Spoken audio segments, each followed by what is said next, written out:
Quelle marge de manœuvre pour la coalition des 14 après les législatives? C'est la question qu'on va poser ce soir à notre invité. C'est M. Nyimdewa Atakpama, délégué national aux affaires intérieures du Parti des Togolais, parti membre de la coalition des 14. M. Atakpama, bonsoir. Bonsoir.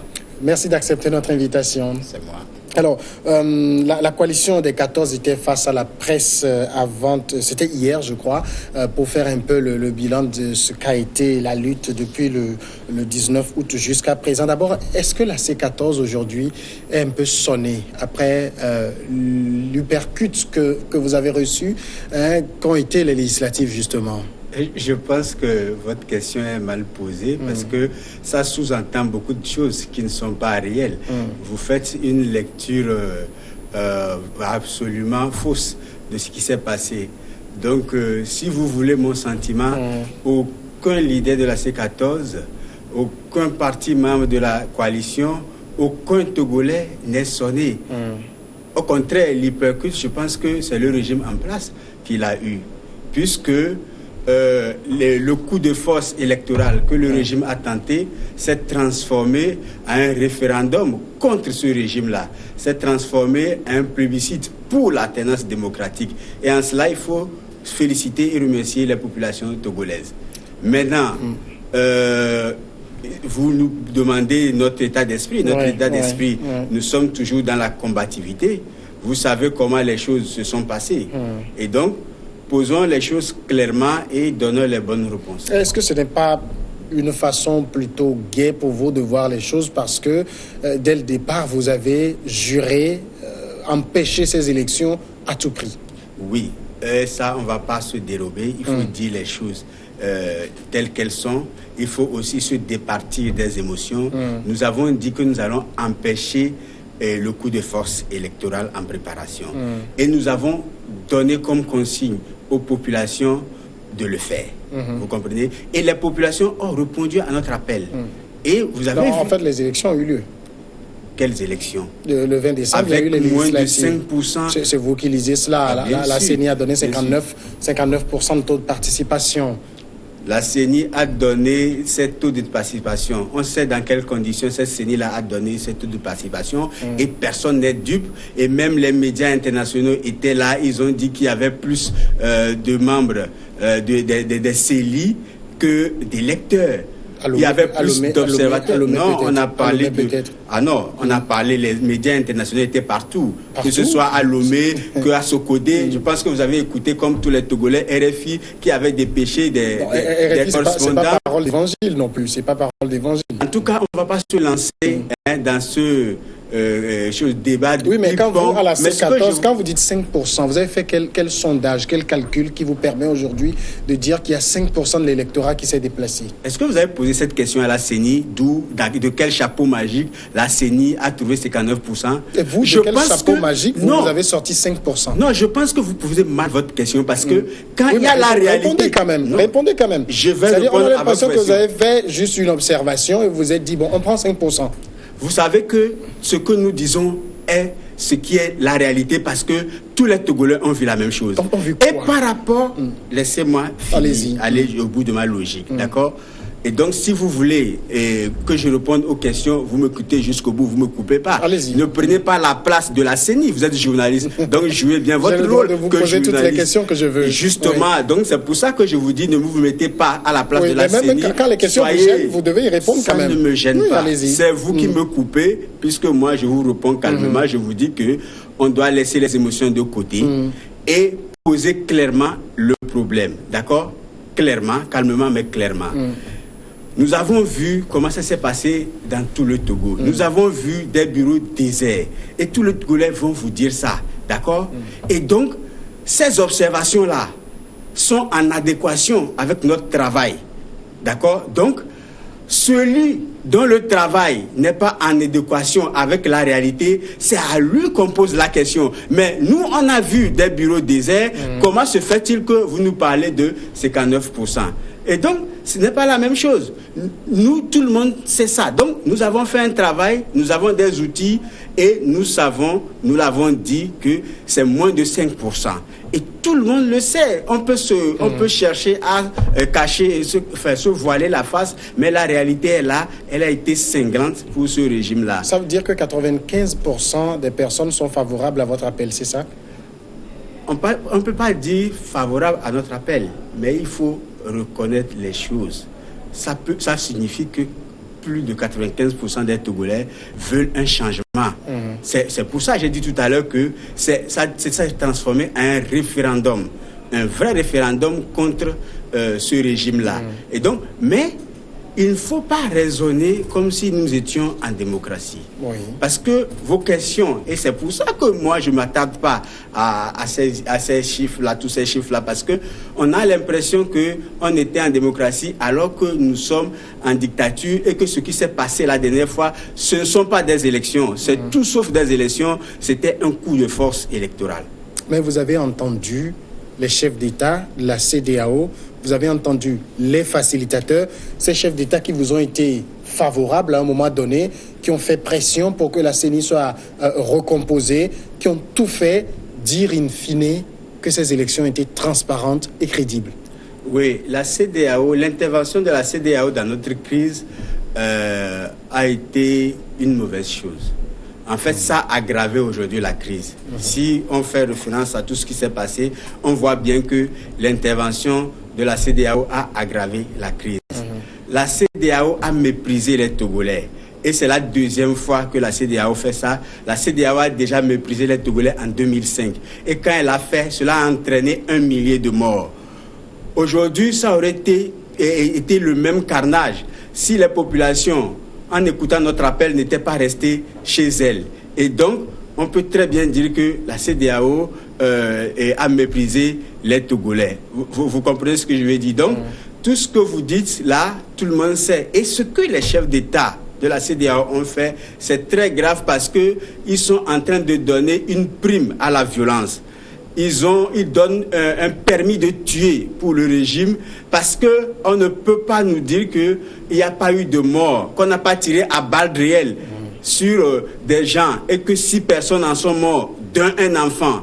On ne peut pas nous dire que les choses se sont passées. Ça veut dire qu'on ne peut pas aussi nous dire que les forces de l'ordre ont travaillé avec professionnalisme au moment où on a tiré à balles réelles. Et que même le chef d'État-major de l'armée est venu sur les lieux, selon les propos du ministre de la Sécurité. Et donc, vous voyez que c'est très grave.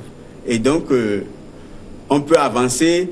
On a dit, je pense qu'il faut aussi reconnaître quelque chose. Il faut reconnaître ses erreurs. Il faut avoir le courage de reconnaître ses erreurs. Et on a fait une erreur qui a été Vous fatale. Parlez de la C14, c'est ça? Je parle de la coalition. Je parle au nom de la coalition. La coalition a fait plusieurs erreurs. La première des erreurs, c'était d'avoir fait confiance à la CEDEAO. Ça, c'est une grave erreur. La deuxième erreur, c'était d'avoir accepté d'aller au dialogue. Malgré le scepticisme et le refus des populations, c'était une grave erreur. Vous comprenez? La troisième erreur, c'était de laisser tomber pendant un moment les manifestations au lieu de continuer à faire les manifestations. Ça, c'était une erreur. Ceci dit, après avoir reconnu ces erreurs-là, il faut tirer les leçons de ça, de ce qui s'est passé. Et aujourd'hui, il faut oublier la CEDEAO. Il faut oublier la communauté internationale. Il faut que les populations togolaises, le peuple togolais, compte que sur lui-même. Il faut que la lutte continue. On a franchi une étape, mais maintenant, on doit compter que sur nous-mêmes. Tout doit finir forcément autour d'une table de discussion. Écoutez, nous venons d'une table de discussion. La CEDEAO elle-même a fait une feuille de route. Cette feuille de route-là a été violée. Rien n'a été mis en œuvre dans cette feuille de route. Vous voulez qu'on discute de quoi? On discute comme ça. En fait, c'est le problème essentiel. Non, ce qui s'est passé, je vais vous expliquer ce qui s'est passé. Oui. Ce qui s'est passé réellement, c'est quoi? C'est comme quand vous voyez dans les films western. Vous avez un mafieux qui prend une arme sur la tempe de quelqu'un d'autre et il lui dit « creuse ta tombe ». Il lui donne une pelle, il lui dit « creuse ta tombe ». Évidemment que la victime a peur. Vous comprenez? Nous étions dans cette situation-là. Maintenant, la victime a un choix quand même. C'est-à-dire que la victime, tout ce que le mafieux peut contre la victime, c'est de lui faire peur. D'accord? Et ça arrive souvent. Mais la victime a le choix de refuser de creuser la tombe. Parce que personne, même le fusil, ne peut pas l'obliger à creuser sa tombe. Mais alors, on peut faire face et refuser de creuser sa tombe. Parce que la tombe qui était là, c'est destiné pour quelqu'un. Vaut mieux que cette tombe-là soit réservée à un cadavre libre, pas un cadavre esclave. Alors, quand vous dites cela aujourd'hui, est-ce que vous voulez dire que toute discussion est finie actuellement? Vous allez reprendre la rue, c'est ça? Nous disons que l'étape qui est là aujourd'hui maintenant, elle va dépasser les partis politiques. Nous disons que la société civile, oui, c'est le cadre de la lutte est élargi. Ça va plus loin. Ce sera un grand mouvement citoyen. Il n'y aura plus de différence entre les partis politiques, les organisations de la société civile, les organisations religieuses, les syndicats. Non, fini cette différence-là, fini cette atomisation de la société, fini cette atomisation de la communauté nationale. Aujourd'hui, c'est le travail de tous les citoyens, de chaque citoyen. Et chaque citoyen, à sa place, peut faire en sorte d'affaiblir et de faire tomber ce régime-là au quotidien. Ça veut dire que vous avez compris qu'en excluant les autres, ça a été une grave erreur aussi? On n'a exclu personne. Je peux vous raconter, même au début du dialogue, les facilitateurs, nous avons demandé à chaque parti de composer sa délégation. Oui, ça s'était fait. Mais ils avaient demandé également à chaque parti de pouvoir faire des propositions, de lister des listes d'associations qu'ils connaissent, dont ils ont eu connaissance sur le territoire et qui peuvent faire partie de ce dialogue-là. Nous, on a rendu notre liste et c'est le pouvoir qui a refusé. Sinon, il devait avoir un forum de la société civile avant, c'est-à-dire la veille du 19 février, le 18 février, avant que les politiques ne viennent parler. Et ça, c'est le pouvoir qui s'est opposé à ça, parce que le pouvoir a refusé de donner sa liste et le pouvoir a exclu la société civile. Ce n'est pas la coalition qui avait exclu la société civile. C'est pour ça que nous, on a continué par consulter la société civile et on a dit aux organisations de la société civile de prendre leurs responsabilités, de ne pas laisser leur devenir dans les mains que des hommes politiques. Maintenant, le mouvement citoyen dont vous venez de faire référence, ça va servir à quoi? À demander quoi? À demander ce que nous n'avons pas eu. Les réformes, c'est ça? Les réformes. Vous savez si l'actuelle Assemblée le faisait? Vous savez que c'est parce que le débat n'a pas abouti à l'Assemblée. D'accord? C'est pour ça que la rue a grondé. Vous savez que pendant longtemps, pendant plus de 13 ans, on a fait des contours de commission en commission. Finalement, on est allé plusieurs fois, on a mené plusieurs fois le débat à l'Assemblée, ça n'a rien donné. Et là, c'est pour ça que les gens doivent comprendre qu'un Parlement n'a pas de force, quelle que soit sa légitimité. Mais le Parlement actuel qui sera issu de ce coup de force n'est pas légitime, ça il faut le rappeler. Mais je parle en général. Un Parlement, quelle que soit sa légalité, sa légitimité, ne sert à rien dans une dictature. Ça ne sert à rien dans une dictature. Et nous sommes en dictature. C'est une dictature qui a des habits de démocratie, mais c'est une dictature. Et c'est pour ça que nous disons que ce n'est pas une lutte politique qui va régler cette question-là. Ce n'est pas une lutte politique. C'est une lutte de libération nationale. Et c'est l'étape où nous en sommes maintenant. Nimdewa Atakpama, est-ce que vous êtes en train d'en appeler à l'insurrection? C'est quoi vous appelez l'insurrection? Quand vous dites que ce n'est pas une lutte politique, quand vous dites que le Parlement ne sert à rien, alors à quoi vous appelez? Oui, c'est quoi l'insurrection? Dites-moi, expliquez-moi. Qu'est-ce que vous mettez dans insurrection? Vous semblez... Non, est-ce que j'ai prononcé ce mot? C'est moi qui l'ai prononcé. Alors dites-moi ce que vous mettez dedans. Si je ne comprends pas votre question, comment je peux vous répondre? Vous appelez à un soulèvement populaire?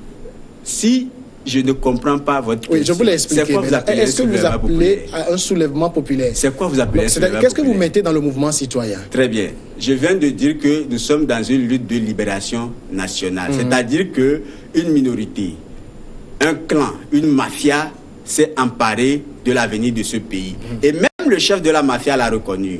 Il a dit que c'est une minorité qui accapare les richesses du pays. Et depuis qu'il a dit, on n'a vu personne arrêter. Au contraire, on a vu que on fait une prime à tous ceux qui ont volé l'argent de ce pays-là. Il y a une route qui n'a jamais été faite dans ce pays-là, alors que c'est à coût de milliards. Oui. D'accord? Et donc, on ne peut pas me reprendre sur ce plan-là. Et donc, nous disons qu'il est temps que les Togolais prennent leurs responsabilités pour libérer le pays. Prendre la responsabilité de libérer le pays, ça veut dire quoi? Le pays n'est pas occupé. Je viens de vous dire qu'il y a un clan, une mafia. Libérer le pays, ça veut dire quoi exactement?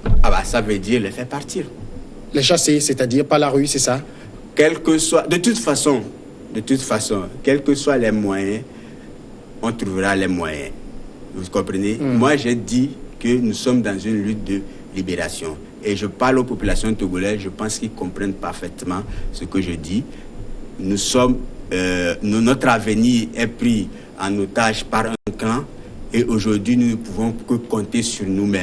Il faut qu'on oublie la CEDEAO, il faut qu'on oublie la communauté internationale, sachant que notre avenir, c'est dans notre main. Est-ce que la faute de la coalition des 14, ce n'est pas aussi de s'être cru seul contre tous? Non, c'est vous qui avez fait ce raccourci. Et on s'était vu dans un débat ici, et vous faites encore ce raccourci. Je pense que c'est ce pouvoir qui était seul contre tous. Vous avez vu comment nous avons demandé un report. Oui. Et toutes les composantes de la nation togolaise ont demandé ce report. UNIR a dit non. Donc, c'est UNIR qui est seul contre tous. Maintenant, si UNIR a la complicité de la CEDEAO et du syndicat des chefs d'État, nous ne sommes pas seuls contre tous. Et donc, pas de raccourci, c'est plutôt... En fait, moi, je pense que c'est plutôt UNIR qui n'aura pas beaucoup de marge de manœuvre après ces élections-là. Vous avez quelle marge de manœuvre là actuellement? La question même, c'est quoi? C'est que quelle marge de manœuvre nous aurions eu si nous avions cautionné ce coup de force électoral? Parce qu'il y a un point sur lequel on a du mal à vous suivre. Oui. Quand vous avez dit que, si je vous prends au mot, les 5% de participation, oui. Donc il y a 95% qui ont suivi votre mot d'ordre. Si vous avez participé, 95% auraient voté pour vous. Non, justement, ça c'est un raccourci de plus. C'est-à-dire que les fraudes se sont invitées dans notre processus électoral. Et le seul combat logique pour nous, c'était de nous battre pour une transparence totale. Donc ce combat-là, nous l'avons porté, nous n'avons pas réussi à l'avoir. Les observateurs de la CEDEAO ne vous ont même pas rassuré. Qui étaient là, même avant le recensement, jusqu'à la fin, leur présence ne vous a pas rassuré. Qu'est-ce qu'ils ont dit par rapport au recensement? Ils n'ont rien dit par rapport au recensement. Et je vous dis que les observations, c'est un processus. Et quand vous êtes à la fin, et vous avez beaucoup d'exemples. Par exemple, la dernière fois au Kenya, des observateurs sont allés, mais à la fin, la Cour suprême a dit a annulé le scrutin. Et donc, ces histoires d'observateurs, des gens qui ont d'autres agendas et qui viennent passer leur temps à l'hôtel après avoir fait... parce que regardez par exemple comment l'ancien chef d'État nigérien s'est humilié devant les journalistes.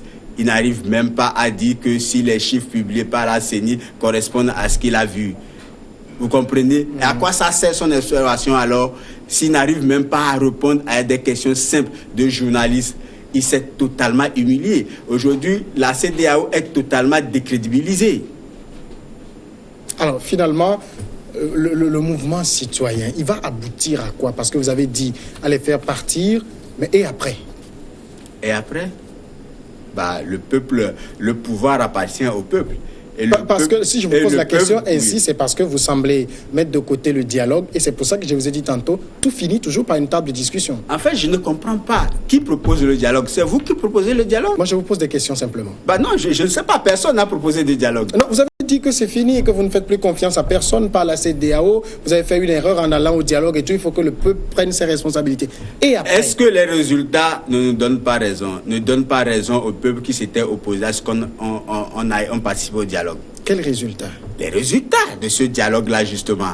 Ce dialogue-là, vous êtes partie prenante de ce dialogue. Oui. Et in fine, vous dites, nous sommes tellement blancs, nous n'avons fait aucune faute, c'est le pouvoir qui nous a roublés. Alors, Monsieur Atakwama, à quoi a servi tous ces voyages en avion quand on va visiter tel facilitateur à Accra, tel autre facilitateur à Conakry? À quoi ça a servi tout ça? D'abord, chacun assume ses propos. Je n'ai pas parlé de roubler, d'accord? D'accord, je n'ai pas utilisé ce terme-là. Maintenant, vous me dites à quoi ça a servi. Oui. Je me pose la même question. Parce que toutes les fois quand vous allez, vous dites les facilitateurs ont été sensibles à ce que nous leur avons dit. Je m'en tiens au communiqué de la coalition des 14. Et in fine, vous trouvez que bon, ils sont complices du pouvoir en place. Effectivement, tout ce qu'on a dit, ça correspond à notre sentiment à l'époque. Nous n'allons pas refaire l'histoire.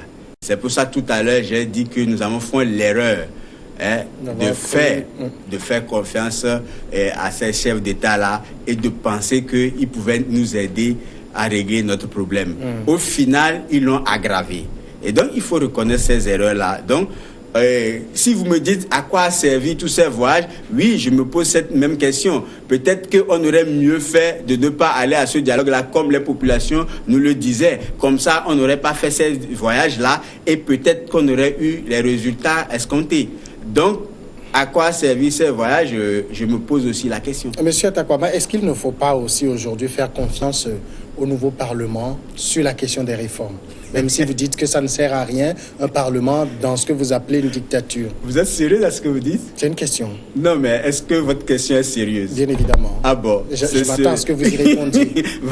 D'accord. Si c'est sérieux, je pense qu'il y a un problème. Parce que vous n'allez pas demander à un responsable politique de faire confiance à des personnes finalement qui sont nommées. Vous avez vu par exemple ce qui s'est passé par exemple dans la ville et dans la préfecture de Bassa. Il y a des résultats des CELI qui viennent. On dit que UNI a deux sièges. Après, non, la CENI redonne un siège à un autre parti qui l'a accompagné dans les élections, contrairement à ce que la CELI a envoyé. Et entre eux-mêmes, ils se font des noises parce que certains militants disent non, c'est pas ci, c'est pas ça. Et vous me dites, moi, un responsable politique, d'accord, qui a dit que, et qui a montré que nous étions capables de payer le prix qu'il faut pour montrer aux Togolais que ce ne sont pas les élections ou des postes de députés qui nous intéressaient, mais c'est les réformes, c'est le bonheur du peuple togolais que nous vivons. Et vous me dites, voilà, allez faire confiance à un Parlement issu d'un coup de force, donc un Parlement illégal et illégitime. Non, c'est pas sérieux cette question. Alors, sur la question, vous avez évoqué peut-être ce que vous dites dans le bassin. Je me rappelle que lors des législatives de 2013, un membre de la CENI l'avait dit que les CELI ont envoyé un résultat qui ont fait qu'un parti d'opposition qui a occupé le Parlement jusqu'actuellement n'avait pas gagné et que c'est suite à des calculs au niveau de la CENI qu'on l'a fait gagner parce qu'il y a eu une erreur qui a été commise dans la CENI. C'est ça qui s'est passé? Je vous donne juste ce parallèle. Oui, mais c'est un parallèle. Est-ce que c'est ça qui s'est passé? Non, moi je vous donne le parallèle. Comparaison n'est pas raison. Si la CENI vous a donné ça comme justificatif, dites-le moi. Mais si c'est vous qui imaginez, excusez-moi, vous êtes journaliste, on s'en tient aux faits. Excusez-moi, vous êtes journaliste et les faits sont sacrés pour les journalistes. Jusque-là, la Cour normalement, c'est à vous de me reprendre sur les faits. Jusque-là, la Cour constitutionnelle n'a encore rien dit. Non, mais on parle de la CENI d'abord, d'accord? Oui. La CENI donne des résultats provisoires, d'accord? Mais vous êtes en train, vous êtes en train de me chercher. Non, vous l'avez avancé, mais vous n'avez donné aucune preuve. Aucune preuve. Oui. Est-ce que on l'a tous lu sur les réseaux sociaux. On a lu un ancien président de l'Assemblée nationale en parler. Ça ne fait pas encore preuve là. D'abord, j'ai parlé de deux cas. Vous me parlez de Bassa, moi j'ai parlé de la V et de Bassa. D'accord? Voilà. Donc, et ça, je vous l'affirme, c'est comme ça que ça s'est passé. Si vous avez une preuve que je suis en train de mentir, sortez-le. Maintenant, j'ai l'impression que vous y croyez, puisque vous avez cherché à m'expliquer pourquoi c'est comme ça. Non, en donnant un exemple. Je vous ai donné juste un parallèle. Non, mais quelque chose qui s'est passé antérieurement et qui ressemble un peu à ce que vous avez dit. Qui ressemble, vous dites. D'abord, moi, je ne connais pas le cas dont vous parlez, mais je voudrais que en journaliste, on revienne aux faits. C'est vous le journaliste. Oui, d'accord. D'accord. Donc, les faits sont sacrés, n'est-ce pas? Maintenant, la marge de manœuvre, c'est le retour aux manifestations. Il y en a projeté sur le 12 janvier, c'est ça? Ça, c'est une première annonce. Il y a beaucoup de concertations, beaucoup de consultations qui vont avoir lieu. Et nous devons repenser totalement la lutte. Et parce qu'il y a beaucoup de leçons à tirer. D'accord? Ouais. J'ai dit tout à l'heure qu'on oublie la CEDEAO.